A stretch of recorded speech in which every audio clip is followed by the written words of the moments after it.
नमस्कार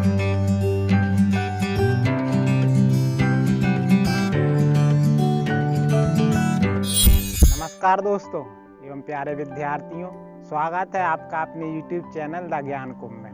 और एक बार फिर उपस्थित हैं आपके समक्ष हिंदी व्याकरण की एक और न्यू वीडियो लेकर। हिंदी व्याकरण की पिछली वीडियो में हमने हिंदी में प्रयोग होने वाले संस्कृत के प्रत्ययों को पढ़ा था। उसी क्रम में आज हम हिंदी के जो स्वयं के बने प्रत्यय हैं उनके बारे में पढ़ेंगे। चलिए बिना कोई समय बर्बाद किए हुए शुरू करते हैं आज की कक्षा। अब आ गए हम बोर्ड की तरफ और शुरू करते हैं आज की हमारी हिंदी व्याकरण की कक्षा। लेकिन शुरू करने से पहले हमने पिछली वीडियो में आपको गृह कार्य यानी कि होमवर्क दिया था और उस होमवर्क में एक प्रश्न था और ये कहा था कि यदि आपको आता है उसका उत्तर तो कमेंट में जरूर लिखें। तो कुछ विद्यार्थियों ने लिखा भी, जैसा भी लिखा सही गलत पर लिखा, अच्छा लगा ये जान के। तो चलिए पहले हम उसे सॉल्व करते हैं। तो वो प्रश्न कौन सा था वो बोर्ड पर लिखा है। प्रश्न था दानव शब्द में कौन सा प्रत्यय है। अब इसके विकल्प क्या है, नव, अब, वा या आ। अब इसमें कौन सा सही उत्तर है। तो यदि आप लोगों ने अभी तक जो सीखा पढ़ा हिंदी व्याकरण के प्रत्ययों में वो ये कि प्रत्यय जो हैं वो किसी शब्द के पीछे लगे होते हैं, यानी कि अगर हम आपके पढ़े अनुसार चलें तो पीछे यानी कि इधर नव, तो यानी आप देखने से यही लगेगा कि नव इसका उत्तर होगा। तो हम पहले ही बता दें कि नव इसका उत्तर नहीं होगा। क्यों? क्योंकि नव भी एक शब्द है, वो भी किसी का पर्यायवाची है। नव मीन्स होता है नया, तो ये नया का पर्यायवाची है, तो ये तो अपने आप ही गलत हो गया। ये पहली बात प्रत्यय ही नहीं है। अब बात करते हैं दूसरे विकल्प की। अब तो क्या अब है? हाँ, इसके चांस तो हैं आपके। कैसे हैं? यदि हम इसे मूल शब्द निकालें, प्रत्यय निकालने से पहले या खोजने से पहले हमें उसके मूल शब्द की तरफ जाना चाहिए, वो भी अर्थ सहित। क्या उसका कोई सही अर्थ निकल रहा है? तो देखते हैं। यदि हम इसे दानव में दान और जो मूल शब्द है हमें पता है मूल धातु है, लग गया क्या इधर आपके पीछे हलंत। अब हम देखते हैं, अब बचा है अब। लेकिन अब हम चूंकि दान ऐसा कोई शब्द नहीं होता, हाँ पूरा दान जरूर होता है, दान जैसे हम बोल सकते हैं। अब ना को बोलना नहीं है तो ऐसा कोई मूल शब्द नहीं है और ना इसका कोई अर्थ है, यानी कि अब भी गलत हो गया। वैसे भी अब एक उपसर्ग है, प्रत्यय नहीं है। हम उपसर्गों में अब पढ़ चुके हैं, अब जैसे कि अवतार होता है। अब हम बात करते हैं तीसरे की, वाह। हाँ वाह भी है, ये भी सही बात है। क्यों? अगर हम पूरे शब्द को लें दान को और छोड़ दें वाह तो वाह, लेकिन आपको बता दें वाह कोई प्रत्यय होता ही नहीं है, तो ये तो अपने आप ही हट गया। ठीक है, ये ना कोई इसका अर्थ है और ना ये प्रत्यय है। अब बचा आ। क्या आ है? चलिए तो हम थोड़ी इसके और गहराई में उतरते हैं।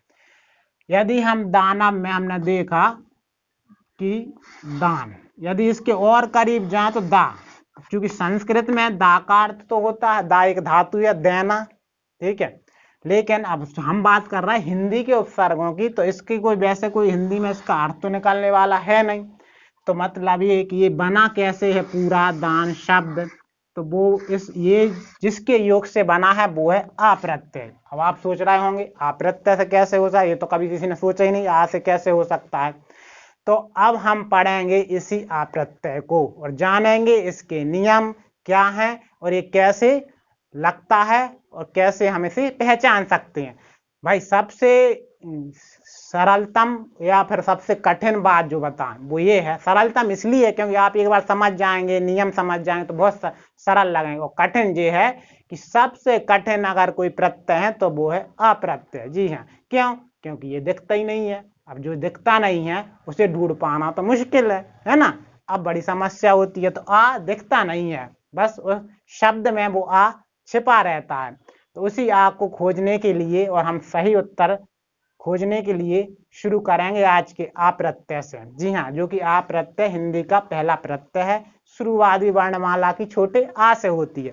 और एक बार और आपको बता दें दोस्तों कि ये जो तैयारी है द ज्ञान कुंभ की, ये सभी विद्यार्थियों के लिए, कक्षा से लेकर 12वीं तक के विद्यार्थी नहीं, जो किसी भी परीक्षा में बैठ रहे हो आप, प्रतियोगी परीक्षा में, चाहे वो आपकी एमपी टेट हो जो कि अभी वर्ग 3 है, चाहे आपकी यूपी टेट हो चाहे सी टेट, सब में ये पूछा। और खासकर ये वाला क्वेश्चन जो हमने लिया है, ये बता दें, ये राजस्थान में आया है, शिक्षा भर्ती में पूछा गया क्वेश्चन प्रश्न है। और आप सोचो, अगर आप देख रहे हो वीडियो को हिंदी की, तो आप इनमें से ऑप्शन अगर आपने सही नहीं हुआ तो आप कितने गहरे पानी में आप अपना आकलन स्वयं कर सकते हैं। तो चलिए हम आप बढ़ते हैं अप्रत्यय के नियमों पर। तो आज हम पढ़ रहे हैं अप्रत्यय। तो अप्रत्यय का जो सूत्र है वो आप अपनी कॉपी में नोट कर लीजिए। वो ये है कि आ बड़े आ की मात्रा में बदल जाएगा जैसे वो शब्द अपन उस शब्द के समीप पहुंचेंगे बहुत। और जो ऊ की मात्रा लगी होगी, जिसमें ऊ की मात्रा हो या ऊ हो, वो वा में बदल जाएगा। वा में बदलने का नियम है, वो है आपकी यण संधि। जब हम संधि पढ़ेंगे वहां आपको समझ में आ जाएगा। ठीक है, तो चलिए, जैसे कि पहला था, हम इधर लेते हैं, हमने एक लिया मानव या दानव। अब पहले दानव था, अब अपने मानव ले लिया, बात एक ही है। इसमें कौन सा प्रत्यय है? ठीक है, अब मानव और दानव शब्द को देखते साथ हमें इसकी गहराई में जाना ही पड़ेगा। देखिए, बिना शब्द के मूल शब्द की तरफ जब तक हम नहीं बढ़ेंगे, हम सही अर्थ नहीं पता करेंगे जब तक हम उस शब्द का पता ही नहीं कर सकते कौन सा प्रत्यय। वो एक अलग बात हो जाती है, हमने पहले ही बताया था कि बाकी सब प्रत्यय तो दिखते हैं, ऐतिहासिक बोलने में एक आ गया तो बोल दिया साहब एक प्रत्यय है, लेकिन जो दिखता ही नहीं है उसे हम कैसे पता करेंगे? तो वो है ये पहला सूत्र। चलिए, तो आप दानव को देखें कैसे बना है। दानव बना है, यदि मानव जो है वो कैसे बना है? आपने पौराणिक कथा के अनुसार मनु जो थे उससे मानवा, यानी कि मनु शब्द, यहाँ बात हो रही मनु से बना है। तो सिंपल सी बात है, दानव धनु से बना है। तो ये आप इसका मूल शब्द या धातु निकल के आई। मूल शब्द आ गया मानव, मनु से। मनु की जो प्रजाति है वो मानव के, यहाँ अर्थ बताया जा रहा है, बाकी कोई कहानी नहीं सुनाई जा रही है। मीनिंग क्या हुआ, अर्थ, क्योंकि हमने पहले कहा था जब तक आप मूल शब्द के अर्थ को नहीं पहचानोगे, उसे अर्थ पहचानना, उसे जानना बहुत जरूरी है। मनु, तो वो दानव धनु से आया। तो जो धनु के पुत्र थे वे सारे दानव हो गए, और जो मनु के पुत्र थे वे सारे मानव हो गए। अब मनु और धनु, अब आप देखें इन दोनों शब्दों को, ऊ की मात्रा कहाँ है? नाम है, इसमें भी नाम है, तो ऊ किस में बदल गया? वा में। अब जो माँ, जो छोटा माँ था, छोटा दा है, ये इसमें क्या है? पहले पढ़ चुके वीडियोज में अपन कि हर व्यंजन में स्वर है, यानी आ है। तो आ इनमें और इनमें है, तभी तो हम बोल पा रहे हैं माँ और दा। आ, तो ये जो आ है, जब ये शब्द मूल शब्द से अपने शब्द में बदलेगा तो बड़ा माँ हो जाएगा, छोटा दा बड़ा दा हो जाएगा। और सूत्र भी यही कह रहा है कि आगे वाले वर्ण में अगर वर्ण छोटा है तो जैसे ही वो बदलेगा, अप्रत्यय जब आएगा, अप्रत्यय, तो वो बड़ा हो जाएगा आगे का अक्षर, यानी कि बड़े आ की मात्रा लग जाएगी। और जो ऊ है वो किस में बदल जाएगा? वा में बदल जाएगा। अब चूंकि वा को जब ये बदला तो ये कैसा लिखा गया? लिखा ऐसे गया शुरू में ये। तो ये अब मानव हम इसे बोल नहीं सकते, अब चूंकि बोलना है लिखा गया। मान बोल सकते हैं कि अभी हलंत लगा है, हलंत जब लग जाता किसी वर्ण में तो हम बोलते नहीं है, सिर्फ दिखा सकते हैं। तो अब आ गया अप्रत्यय, जब आ इसमें लगा वा में तो अब हो गया मानव।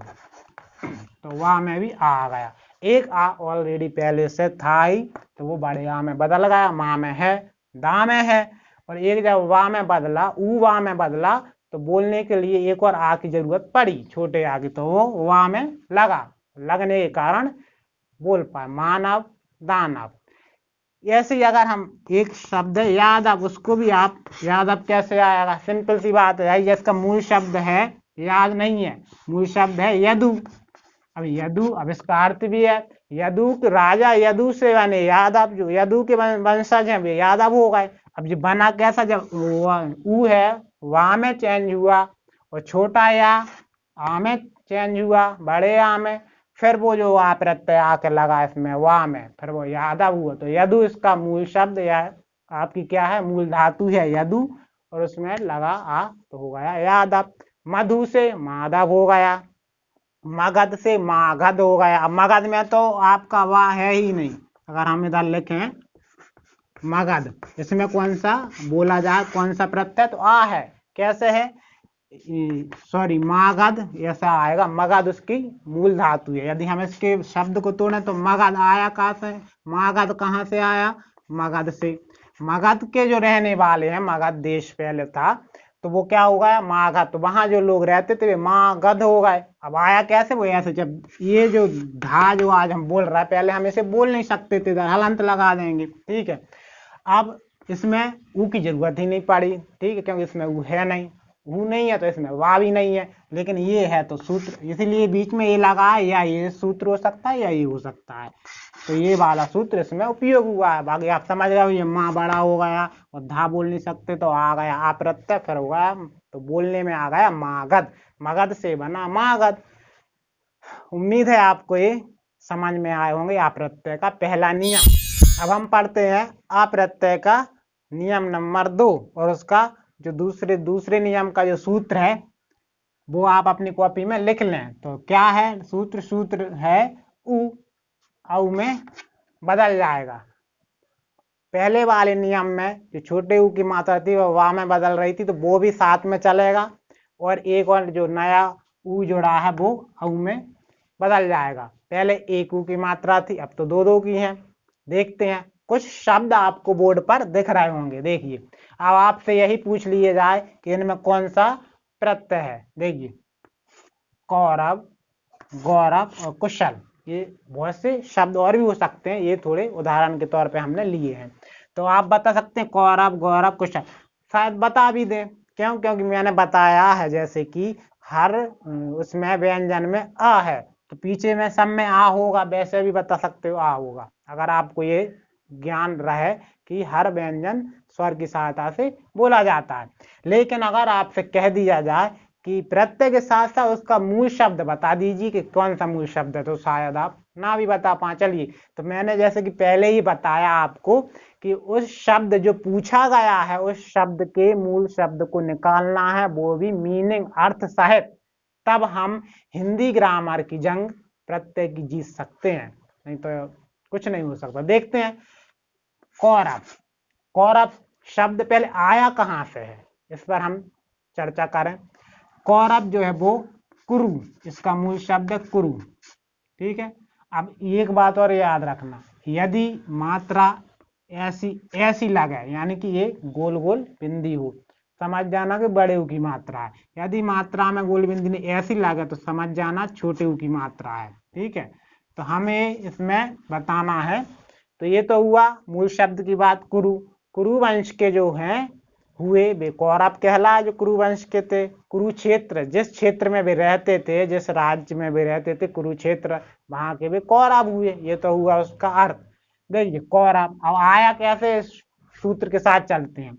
हमने जैसे देखा ऊ में बदल जाएगा ऊ, तो इसमें ऊ छोटे ऊ की मात्रा लगी, का में बदल गई ऊ में, तो ये तो बदली ऊ में। अब एक रा है, रा वैसे का वैसा लिखा है, लेकिन इस रा में भी एक छोटे ऊ की मात्रा लगी है। जैसे कि हम पिछले पहला नियम ये है कि जो वा था, वो जो ऊ था वो वा में बदल जाएगा, तो वो जो ऊ निकल के आया वो वा में बदल गया, रा वैसे का वैसा रहा। अब बदलने के कारण आपको जो पता होना चाहिए वो ही आ गई कि हर व्यंजन में स्वर है, तो आ जो प्रत्यय है वो आ वा में आके लग गया और बन गया कौरव। तो कौरव आप समझ गए होंगे कैसे बना है। ऐसे ही गौरव में मूल शब्द गुरु है, गुरु से बना है गौरव जी। इसमें भी दो मात्रा है ऊ की। गुरु इसका मूल शब्द, वही पहला ऊ की मात्रा ऊ में चेंज हो गई, जो सूत्र वो बता रहा है, और दूसरे ऊ वहां में चेंज हो गया। फिर आ प्रत्यय बाद में आके आ प्रत्यय लगा है, इसलिए इसमें आ प्रत्यय है। अब हम बढ़ते हैं, अगला शब्द जो है उदाहरण के तौर पे वो है कुशल। लेकिन ये गलती से लिखा गया है, ये कुशल नहीं होगा, क्या होगा ये कौशल। क्या लिखा जाएगा इधर? कौशल, क्योंकि बाकी सब में आउ की मात्रा है, तो कौशल शब्द बताना है हमको, बाय मिस्टेक कभी कभी हो जाता है। तो कौशल में आया कहाँ से, इसका मूल शब्द है कुश। कुश जो कि एक जंगली घास है, बहुत तेज होती है, ठीक है। अगर वो कोई काट के ले आ उस जंगली घास को, तलवार से भी तेज धार रहती है उसकी, ला माना ले आना, जो उस कुशा को, उस जंगली घास को लाने में कुशल हो जाए, दक्ष है जो, वही क्या है, कौशल। तो उसमें जो लाने का जो टैलेंट है, उभर कर आया जो प्रतिभा है, कौशल, तो उससे आया है कौशल शब्द। तो ये आया कैसे है, तो वही उ जो काम है, जो छोटा उ लगा है, वो किस में बदल गया, इस सूत्र से, औ में, और सा और ला, कुशल। तो आप ये इस सूत्र, ये अकेला सूत्र एक ही उ है, तो ये वाला सूत्र काम करेगा। ठीक है, अब आप समझ गए होंगे कौशल, गौरव, कौरव, और भी बहुत से शब्द हैं। यदि इस तरह के शब्द हैं तो इनमें कौन सा प्रत्यय होगा, छोटा आ। तो अभी हमने अप्रत्यय पढ़ा। अब बाकी हिंदी के जो अपने प्रत्यय जो स्वयं के वे होते हैं दो प्रकार के। तो हिंदी के प्रत्यय हुए दो प्रकार के, कौन कौन से होते हैं, नंबर 1 कृत या कृदंत प्रत्यय, और नंबर 2 तद्धित प्रत्यय। अब इन दोनों प्रत्ययों को हम डिटेल में पढ़ेंगे अगली वीडियो में। तो आपको यदि हमारी ये वीडियो पसंद आई हो तो लाइक कीजिए, और अपने अधिक से अधिक दोस्तों के साथ शेयर कीजिए, और सब्सक्राइब कर दीजिए हमारा अपना यूट्यूब चैनल द ज्ञान कुंभ को। धन्यवाद।